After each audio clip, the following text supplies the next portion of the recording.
Hello and welcome to another new episode of Vishal classes and मैं Vishal sir लेके आ गया हूँ OCM 11th standard third chapter second part and this is the last part. ये last part है, तो अगर आपने पार्ट 1 नहीं देखा है जिसमें मैंने चैप्टर आधा एक्सप्लेन किया है तो उस वीडियो का लिंक जो है मेरे डिस्क्रिप्शन में दे दूंगा। तो पहले आप वो वीडियो कंप्लीट करो and after that you can start with this video. So let's get started.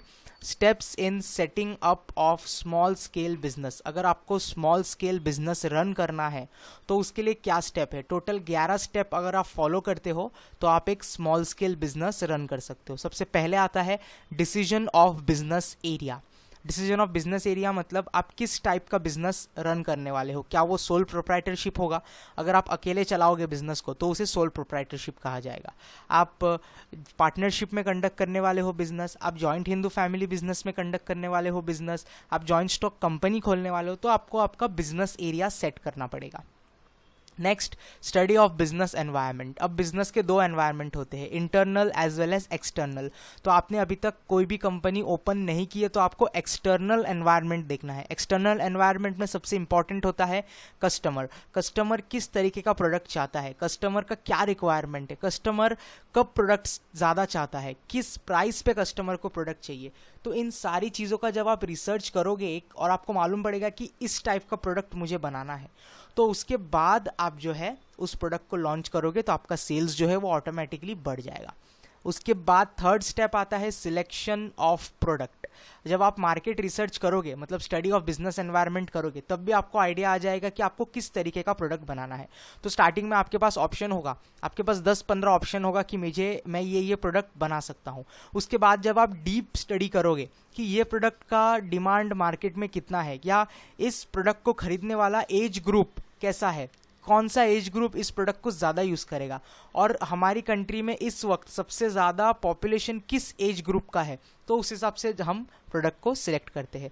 उसके बाद होता है सिलेक्शन ऑफ प्लेस। प्रोडक्ट को सेल्स करने के लिए या प्रोडक्ट का जो ऑफिस होगा या प्रोडक्ट बनाने के लिए जो इंडस्ट्री हम बनाएंगे, जो फैक्ट्री हम बनाएंगे, वो किस लोकेशन में होगा, वो कितना ज़्यादा कस्टमर के करीब होगा। जितना ज़्यादा कस्टमर के करीब होगा उतना मेरा लो ट्रांसपोर्टेशन कॉस्ट होगा, मुझे वेयर हाउसिंग ज़्यादा नहीं लगेगा और मैं इजीली कस्टमर को पहुंच सकता हूं। तो selection of place is very important. उसके बाद आता है सिलेक्शन ऑफ टेक्नोलॉजी। आप किस टेक्नोलॉजी का यूज़ करके जो है अपने प्रोडक्ट को मैन्युफैक्चर करोगे। अगर आपका टेक्नोलॉजी बहुत अच्छा हुआ तो आपको लेस प्राइस में ज़्यादा प्रोडक्ट का मैन्युफैक्चरिंग मिलेगा। लेकिन अगर आपने टेक्नोलॉजी में कुछ गलती कर दी तो आपका टेक्नोलॉजी के पीछे बहुत सारा पैसा जाएगा, लेकिन उस तरीके का आप यूटिलाइज नहीं कर पाओगे। ऑप्टिमम यूटिलाइजेशन जो होता है रिसोर्सेज का वो नहीं हो पाएगा। उसके बाद होता है बिजनेस प्रपोजल। बिजनेस प्रपोजल मतलब आपका जो बिजनेस प्लान है या आप इन्वेस्टर्स को दिखाओगे और इन्वेस्टर्स इसको स्टडी करने के बाद आपके बिजनेस में पैसा इन्वेस्ट करेंगे। तो आपका जो बिजनेस प्रपोजल होना चाहिए, जो प्रेजेंटेशन आप बिजनेस का बनाओगे या जो बिजनेस मॉडल बनाओगे, वो एकदम full proof and easy explainable होना चाहिए, जिसकी वजह से आपको ईजिली फाइनेंस मिल जाएगा। उसके बाद आता है ऑप्शन फाइनेंस का। अब जब आप ये बिजनेस प्रपोजल लेके किसी के पास जाओगे तो फाइनेंस इज वेरी इंपॉर्टेंट। अगर कोई आपको फाइनेंस नहीं देगा तो आगे के सारे स्टेप्स आप कर ही नहीं पाओगे। फाइनेंस का नॉर्मली एक रास्ता होता है बैंक के जरिए। तो बैंक अगर आपको लोन दे देता है, बैंक अगर आपको किसी तरीके से फाइनेंस प्रोवाइड करता है तभी आप आगे के प्रोसेसेस कर पाओगे। एक बार आपको फाइनेंस मिल जाएगा तो हम 8th स्टेप पे आ जाएंगे, रजिस्ट्रेशन। आपको बिजनेस को रजिस्टर करना है। If you are a sole proprietor तो उसके लिए अलग रजिस्ट्रेशन होता है, पार्टनरशिप का अलग रजिस्ट्रेशन प्रोसीजर होता है। अगर आप जॉइंट स्टॉक कंपनी खोलते हो तो उसका तो बहुत लेंथी प्रोसीजर होता है रजिस्ट्रेशन का। तो आपका जैसा बिजनेस है, जो रजिस्ट्रेशन आपके बिजनेस को सूट करता है उस रजिस्ट्रेशन को आपको करना है। After you do registration you have to do arrangement of resources, जो कि हमारा 9th पॉइंट है। अरेंजमेंट ऑफ रिसोर्सेज में 3 रिसोर्सेज आपको अरेंज करना है।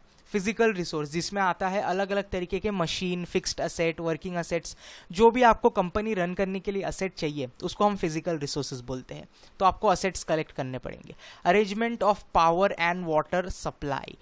आपका कंपनी जहाँ पर है वहाँ पे आपको प्रॉपर पावर सप्लाई चाहिए तो आपको इलेक्ट्रिसिटी कनेक्शन लेना पड़ेगा, एज वेल एज आपको वाटर सप्लाई का कनेक्शन भी लेना पड़ेगा, क्योंकि वाटर सप्लाई और पावर सप्लाई के बिना कोई भी इंडस्ट्री, कोई भी फैक्ट्री रन नहीं हो सकता।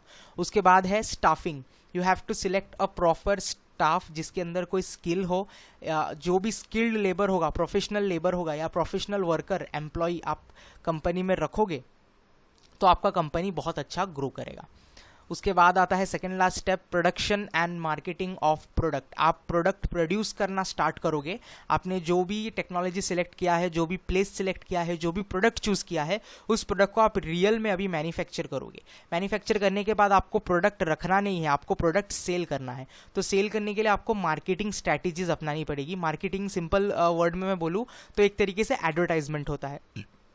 तो आप किस तरीके से कंज्यूमर तक आपके प्रोडक्ट को मार्केट कर पाओगे, जितना ज़्यादा आप मार्केटिंग करोगे उतना ज़्यादा आपके प्रोडक्ट का सेल होगा। उसके बाद आता है step review for feedback for future changes. आप रिव्यूज़ लोगे कस्टमर से। रिव्यूज़ एक बार आपने सेल कर दिया तो सेल्स के बाद आप कोई वेबसाइट बना दोगे या फिर कोई एक फॉर्म सर्वे कंडक्ट करोगे जिसमें आप कंज्यूमर से रिव्यू लोगे, फीडबैक लोगे, और उस फीडबैक के हिसाब से नेक्स्ट टाइम जब आप प्रोडक्ट बनाओगे तो उन कस्टमर रिक्वायरमेंट के हिसाब से, उन फीडबैक के हिसाब से अपने प्रोडक्ट में अगर चेंजेस करोगे तो आपका प्रोडक्ट डेफिनेटली ज़्यादा सेल्स करेगा। ज़्यादा सेल ग्रो होगा तो आपके कंपनी का टर्नओवर बढ़ेगा, टर्नओवर बढ़ेगा तो प्रॉफिट भी ज़्यादा आएगा। एंड जब आपकी कंपनी का प्रॉफिट ज़्यादा होगा, आप स्मॉल स्केल इंडस्ट्री से लार्ज स्केल इंडस्ट्री में भी खुद के बिजनेस को कंडक्ट कर सकते हो, ग्रो कर सकते हो। So this was the third chapter. I completed the whole explanation in the most easiest way. पहला वाला पार्ट जो है वो थोड़ा लेंदी हो गया था। सेकंड वाला पार्ट मैंने चैप्टर के नीचे से लिया है क्योंकि ऊपर का पीडीएफ जो है वो थोड़ा सा डिस्टर्ब्ड है, उसमें चीज़ें बराबर से प्रिंट नहीं हुई है। So due to my PDF fault मैं नीचे से यहाँ से आपको दिखा रहा हूँ। सो यहाँ पे मैंने सारे पॉइंट्स कवर कर लिए, पूरा चैप्टर हमारा कंप्लीट हो गया है। अब नेक्स्ट 12th स्टैंडर्ड का वीडियो मैं डालने वाला हूँ। डोंट वरी, 11th स्टैंडर्ड के और भी वीडियोज़ मैं पोस्ट करने वाला हूँ। तो अगर आपको जो भी कुछ प्रॉब्लम है, डाउट है, कमेंट सेक्शन में ज़रूर पूछो। और नेक्स्ट वीडियो आपको किस पे चाहिए कमेंट सेक्शन पे वो भी मेंशन करो कि नेक्स्ट वीडियो हमें इस टॉपिक पर चाहिए या इस स्टैंडर्ड का नेक्स्ट वीडियो होना चाहिए या फिर ओसीएम सब्जेक्ट का ही नेक्स्ट चैप्टर। तो आपको किस सब्जेक्ट का किस चैप्टर का वीडियो चाहिए, सबसे ज़्यादा कमेंट जिस चैप्टर और जिस सब्जेक्ट के लिए आएगा मैं उसी सब्जेक्ट से रिलेटेड, उसी टॉपिक से रिलेटेड वीडियो बनाने वाला हूँ। ओके, सो प्लीज़ इस वीडियो को ज़्यादा से ज़्यादा शेयर करो। यस, आपको इस वीडियो को शेयर भी करना है। आप ज़्यादा से ज़्यादा इसको शेयर करो। कुछ कॉलेजेस में लेक्चर हो नहीं रहे हैं, प्रॉपर लेक्चर हो नहीं रहे हैं, और अगर लेक्चर हो रहे हैं तो स्टूडेंट्स को उन लेक्चर का एक्सेस नहीं मिल रहा है। और क्यों नहीं मिल रहा है? Due to some technical fault या फिर कुछ टेक्निकल इशू की वजह से लेक्चर्स उनको मिल नहीं पा रहे हैं। और लेक्चर हो भी रहा है और अगर बच्चों को लेक्चर मिल भी रहे हैं तो कुछ एक्सप्लेनेशन में प्रॉब्लम हो रहा है, बच्चों को ठीक से समझ में नहीं आ रहा है। सो आई होप मेरा लेक्चर आपको बहुत अच्छे से समझा होगा। फिर भी अगर आपको कोई फॉल्ट लगता है लेक्चर में, प्लीज़ कमेंट सेक्शन में मुझे बता दो कि आपको ये चीज़ गड़बड़ लगा या ये चीज़ यहाँ पे ऐसा नहीं होना चाहिए था। तो प्लीज़ कमेंट सेक्शन के ज़रिए ही हम एक दूसरे के साथ कनेक्ट हो सकते हैं। एज वेल एज इस वीडियो के नीचे डिस्क्रिप्शन में मैं अपना व्हाट्सएप नंबर शेयर कर रहा हूँ, तो व्हाट्सएप नंबर पे आप मुझे मैसेज कर सकते हो। I am trying to make a group, मैं एक ग्रुप बना रहा हूँ व्हाट्सएप में, जहाँ पे मेरे सारे यूट्यूब के व्यूअर्स जो है उस ग्रुप को ज्वाइंट हो सकते हैं। जब भी कोई नया वीडियो आएगा या फिर मुझे आपके साथ कुछ बात करनी होगी तो उस ग्रुप के ज़रिए मैं आपके साथ बात कर सकता हूँ। सो देखते हैं फिर कैसा रिस्पॉन्स मिलता है चैनल को।